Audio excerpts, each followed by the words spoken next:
In this week's gospel, Jesus speaks to us about prayer, and he does so in a very serious way, but also with a little bit of humor as well. So he tells a story about this widow and this unjust judge, and she realizes, I can't pay this guy off. I don't have any influence over him to get a decision in my case. And so I know what I'll do. I'll just nag him. And so this is who Jesus holds up as the example of prayer, is nagging. He's not exactly telling us to nag God. The idea here is persistence in prayer, right? He says it out of the gates.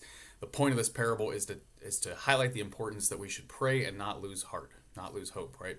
And so this widow does this, and the judge eventually says, if I don't give her a decision, she's not going to leave me alone. And so he ultimately judges in her favor to get her out of his hair, right? And Jesus says, pay attention to what the dishonest judge says, right? Pay attention to this. And then he points out, won't God do differently then, right?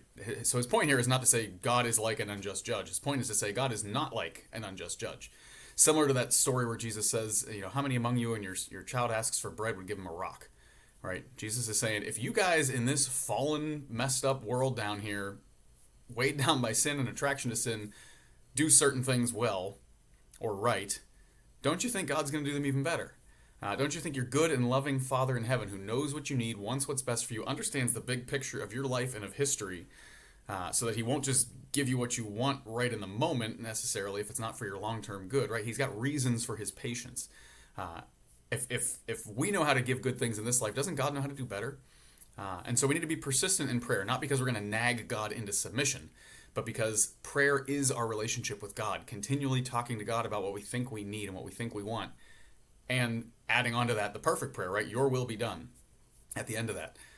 Doing that over and over and over again changes the way we see the world, changes the way we see our problems, gets us closer to the heart of God, and maybe helps us see what God is doing by waiting and not giving us exactly what we want in the moment. And so Jesus invites us into that dynamic with the Father. And he asks us, when the Son of Man comes, will he find faith? Will we have the faith to believe and to trust that God actually has our long-term interests at heart? And are we willing to keep up that conversation with him and wait and see what he's doing?